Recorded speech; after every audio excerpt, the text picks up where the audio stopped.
Hi, everyone. I'm Jackie Padilla with NowThis, and I'm so excited for this live stream today. I have Angie Thomas, who is the author of The Hate You Give, here with me today to chat about all things young people and literature and making sure that we are expanding and uplifting young voices. How are you, Angie?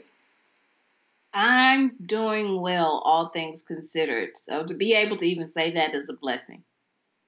I agree. I know we have so much to talk about today, and the first thing I wanted to touch on is how you're continuing to uplift young people's voices, especially when it comes to literature and creative expression. I know that you were supporting the Decameron Project. It was founded by students for students to come together and express themselves creatively, especially while this global pandemic disrupts their educational pursuits. Young authors have the opportunity to submit work inspired by curated themes relating to current events, receive literary advice from industry titans like yourself through Zoom conversations, and also have their pieces read and critiqued by some of the best authors, recognized.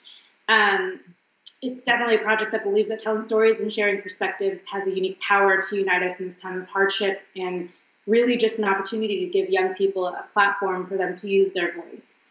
So, what was it like meeting so many young creators and hearing what they have to say? I imagine it was pretty powerful.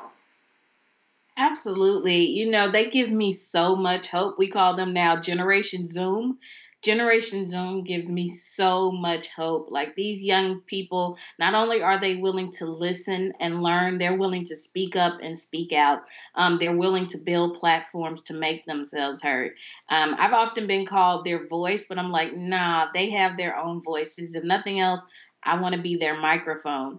And I think, though, with the Decameron Project, this is young people creating their own microphone. So when they reached out to me and wanted to do an event with me, I was absolutely 1000% on board. They found a way to make themselves heard through writing, and they found a way to amplify their voices through their platform. So to have any involvement with them, to do anything with them, it was an absolute honor on my part. And just through listening to their stories and the content that they were creating, what messages were you hearing? What emotions were they feeling, and the messages that they were trying to convey? It was a wide arrangement, wide range of emotions. So many of them, they are either feeling things personally right now when we're talking about police brutality and Black Lives Matter because they're young Black people who are affected by this, who are having these conversations with their parents, who do see themselves in these victims that we've lost. Or they're young people who don't identify with the movement per se, or necessarily they don't identify with the victims, but they recognize that we have a problem. They want to make themselves heard, or they are young people who they want to change things in their community, or they want to just go ahead and just change the world. And they're anxious about how to do that or trying to figure out how to do that. For me though, the biggest thing that I take away from their work and from them is their empathy. I'm a firm believer that empathy is more powerful than sympathy. And through their work, I see so much empathy. I see so much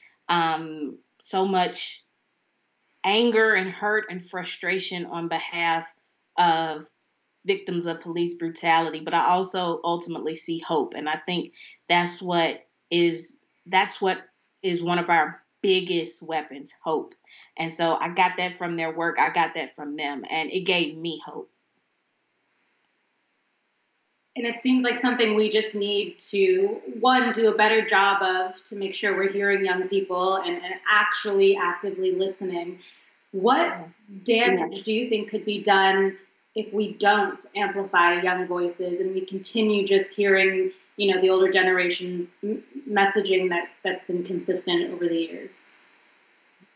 When we don't amplify their voices, what we're telling them is that they don't have voices, that they're voiceless, that they don't have any power, that their voices don't matter. And then they become adults who carry that same belief system with them, and they become adults who don't do anything to change things. And I think we're living in the result of that. We're living in the result of generations who felt like, I don't have any power up. There's nothing I can do up. This is just the way things are supposed to be. And we continue the status quo. But if we're giving young people a chance to make themselves heard, if we're actually listening to them, we're telling them, we're validating them, we're telling them that your voice matters, your opinions matter, your feelings matter.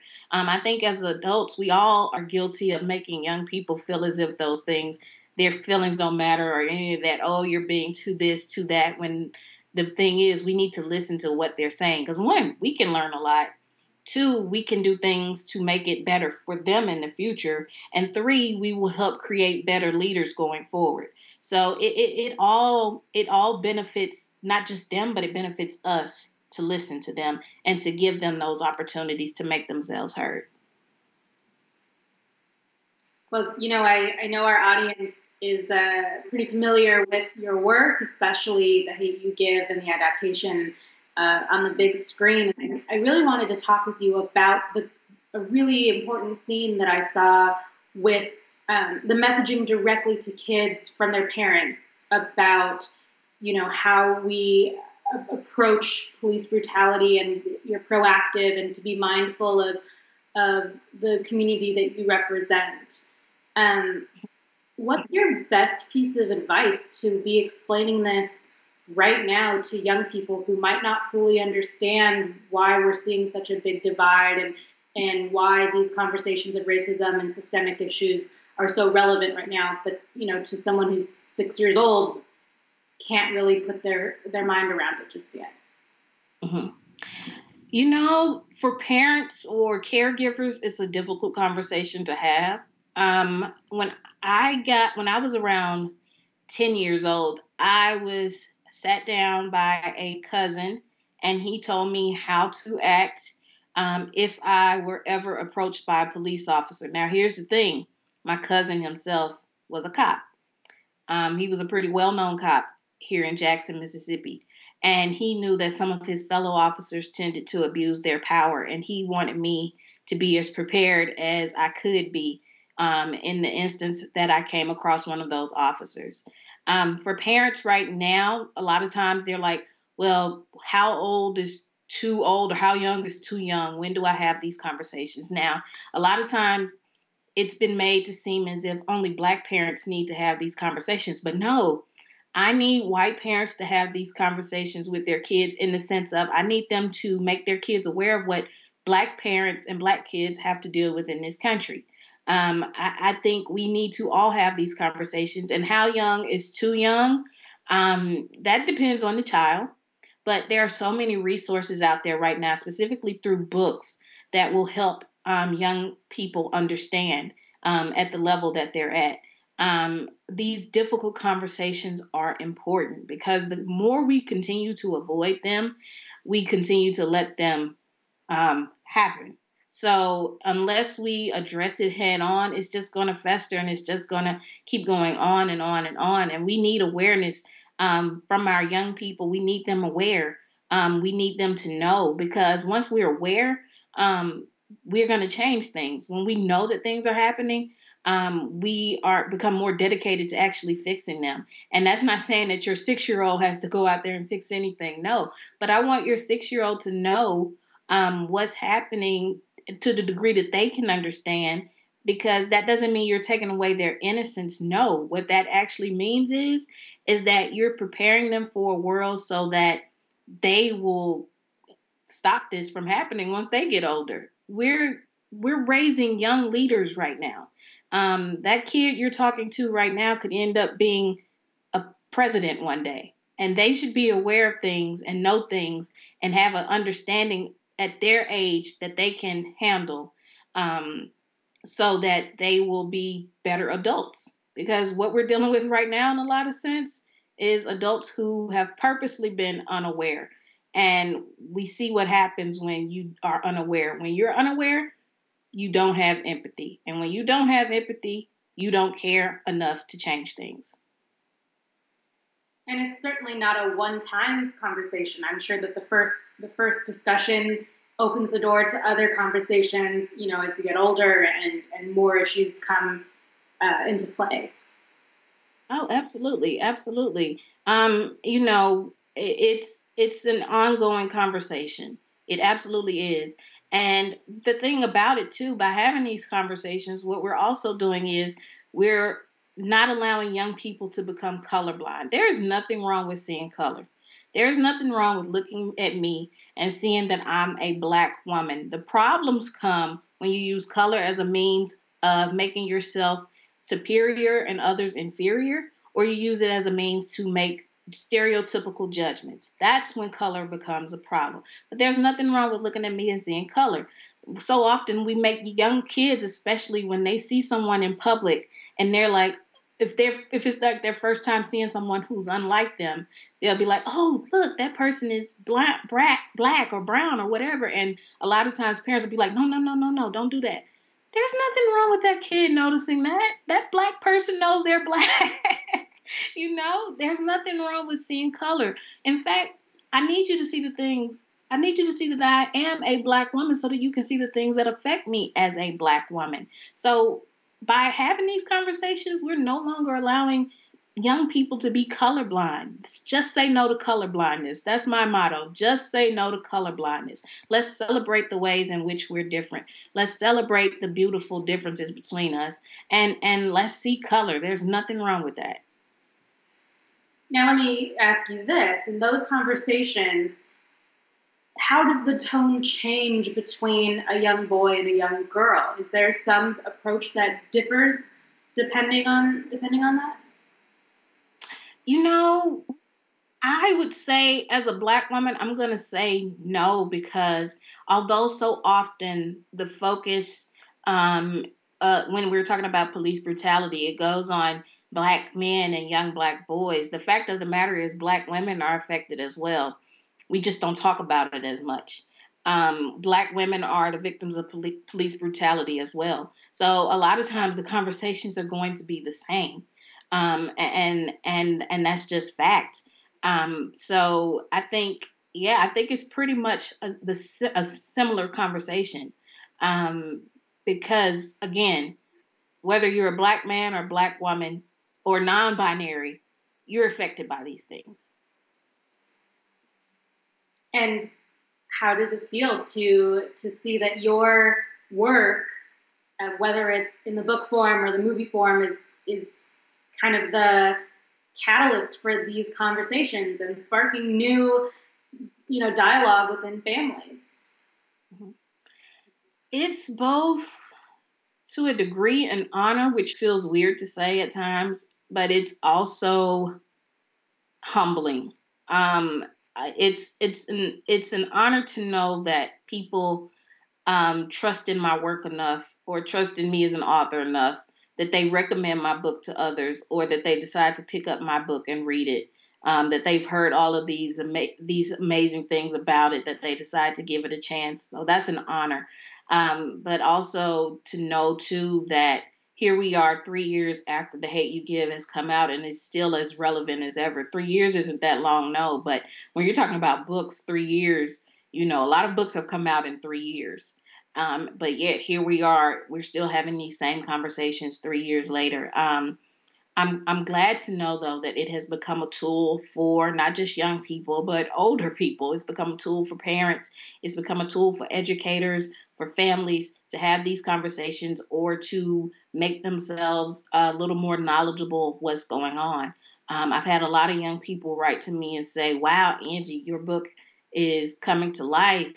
And I have to remind them it was alive in 1992, before they were born. It was alive then. It was alive in 1955 with Emmett Till. It was alive with Rodney King, 92. So it's been happening. It's been happening. But my book, if nothing else, has given them a way to get a little more of an insider view on what's happening. And I'm honored to know that they pick it up and read it and allow it into their lives in that way.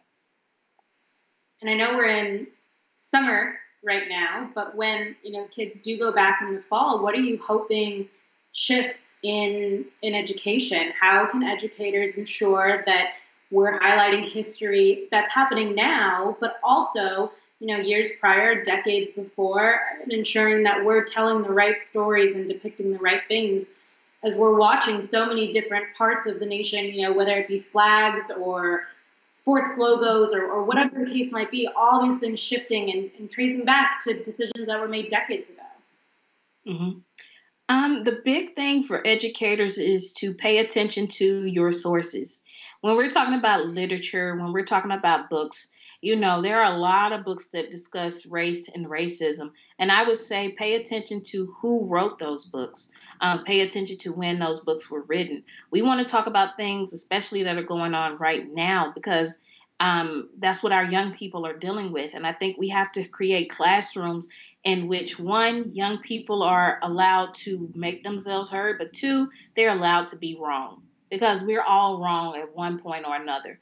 And the only way we're going to grow is to learn from it. So teachers have to create environments when discussing race and racism, when discussing history, where young people can make themselves heard about these things. And they can also, again, be allowed to be wrong when having these difficult conversations. Now, as far as books and those sorts of things, again, pay attention to the sources.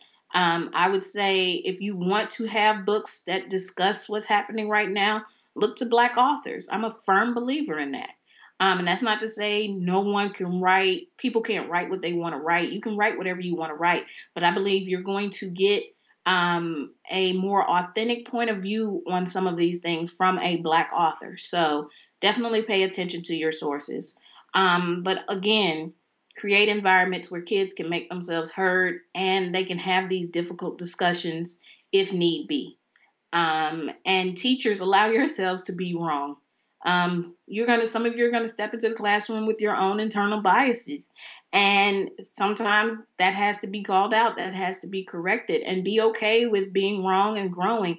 Sometimes people are more afraid of being called racist than they are of being racist. Be more afraid of being called being racist than of being called racist, and I promise you, you will grow in ways you didn't imagine. There's an interesting moment in the movie. There's a scene where one student's trying to make another student's biases relevant and make her understand why she needs to reflect on those. And words weren't seeming to do enough. And I know that this can be a challenging conversation regardless of what age you are, whether it's school or in college or, like us having these discussions back and forth in just a casual conversation. And it took, a demonstration to kind of get the point across, to feel all of those emotions and to really point out racism, but in a more extreme way. So what's your advice to young people who feel like conversation's not enough, but you certainly can't resort to violence or anything else to get your point across?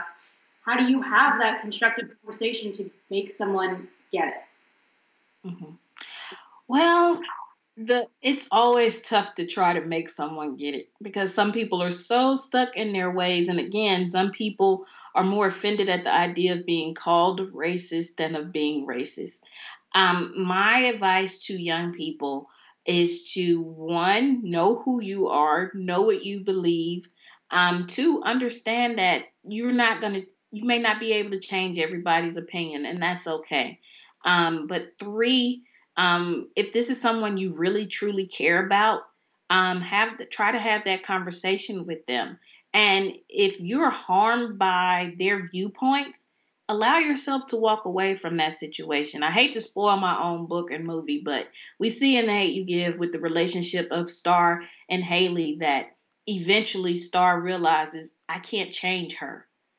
This is something she has to do on her own. She has to get to that point on her own. And spoiler alert, she's okay with walking away, because that's a form of self-care. And I'm a firm believer that self-care is one of our biggest forms of resistance, and it's one of our greatest weapons. And so it's okay to walk away sometimes. But if that person just doesn't seem to get it, you can recommend books, you can recommend films, you can send articles, you can do these different things. There are a lot of resources out there that you can use in having these conversations to help someone understand better. But yeah, it's tough because sometimes the hardest people to have these conversations with are the ones you love. I can easily have it with a person on the internet, but to have it with somebody I love, that's a little harder. So there are resources out there that are available that can help you in having those conversations, and recognize that those conversations are important. I believe that if you want to change the world, start by changing the world right around you. And sometimes that means changing the hearts and minds of people right around you. And that makes a huge difference in everything that's happening. It really seems to go full circle from, those conversations that started young enough can create a more positive domino effect. Yes. Yes. Absolutely. Well, absolutely. Angie, I really appreciate you taking time to chat today. I know you have a busy schedule, and so many other people want to pick your brain about all of this. But I think what the work that you're doing is so important for young people, and I would love to know, lastly, what you believe is most important for young people to reflect on this summer, and what the best option is to make sure that they have an outlet to express that. What your biggest call to action for them, especially when they aren't going to school this summer? My call to action to young people is to ask yourselves, do I know what it's like to be someone who isn't like me in my community, in my school? Someone who doesn't look like me, someone who doesn't have the same religious beliefs as me, someone who isn't of the same sexual orientation as me. Do I know what it's like to be that person? And if you don't know, find out. And when you find out, you'll be surprised to know that there are things happening right around you every single day that you have the ability to change. And my call to action to you is to dedicate yourself to changing those things. Because again, if we want to change the world, we just got to start by changing the world right around us. So not just young people. I want everybody. Ask yourself, do I know what it's like to be someone who isn't like me in my community, in my job? Do I know what it's like at my college? Find out. And you, again, will be surprised to know that there are things that you have the ability to change. So dedicate yourself to changing them. In last week's interview for this Now This and Ad Council live stream series, we closed with a PSA from Love Has No Labels. And after this conversation we've just had about uplifting young voices and sustaining the Black Lives Matter movement, I wanted to leave everyone with another PSA, this time from Black Lives Matter, and it pays tribute to some of the many Black lives lost to police brutality in the recent years. So again, thank you, Angie, for taking time to chat with me. And again, thank you to everyone who's watching and for joining us. Let's take a look at this PSA. My God. It's another sad day in America. Painful to be introduced to George Floyd during his last breath with a cop's knee on his neck. He deserved so much more. How many black lives have to be taken before something is done? We are not a threat. I am shaking as I type. This has got to stop. We are sick of it. We need conviction. I just want us all to live. The death will not stop until the powers that be are finally held accountable. Don't look away from the truth until every one of us are free from white supremacy. The world stands with you. Criminalizing and killing of black and brown bodies is not new. It's as old as America. It's just getting filmed more. Do you know what it feels like to be hunted? To have a new hashtag for a dead black person every single day? How does one plan a life if they aren't sure they will have a life to plan? Deborah Dan, Nina Pop, Stephen Clark, Nia Wilson, Keisha Mike, Christopher George Floyd. His name was George Floyd. Say his name. Say his name. George Floyd. Say his name. Say their names. Once again and always, we fight for justice. Black Lives Matter. Black Lives Matter. Rest in power, beautiful. Go to blacklivesmatter.com.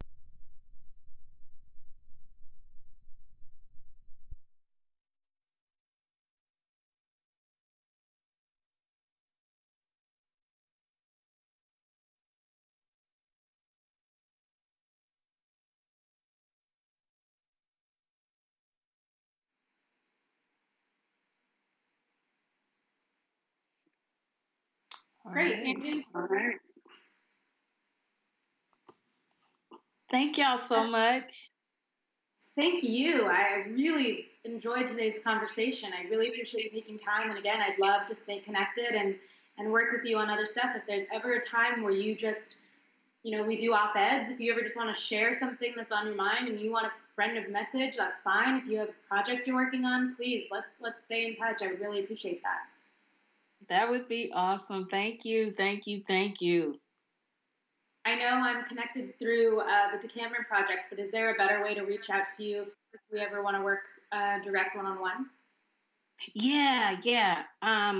Let's see. I will give you my email. Okay, great. Let me know when you're ready for it. It's kind of long. I'm ready. It's AC Thomas. Mm-hmm. Writes. That's WRITES. Yep. At gmail.com. You got it. All right. Great. All right, Angie, I'll let you go. I really can't thank you enough. Today was such a lovely chat with you. I also learned a lot, and you're doing great things. I wish you nothing but the best, and keep thriving, keep pushing, keep fighting. Thank you. Thank you. Thank you. Thank you for what you're doing. It makes a difference. Thank you. All right. Well, have a great day. You too. Bye.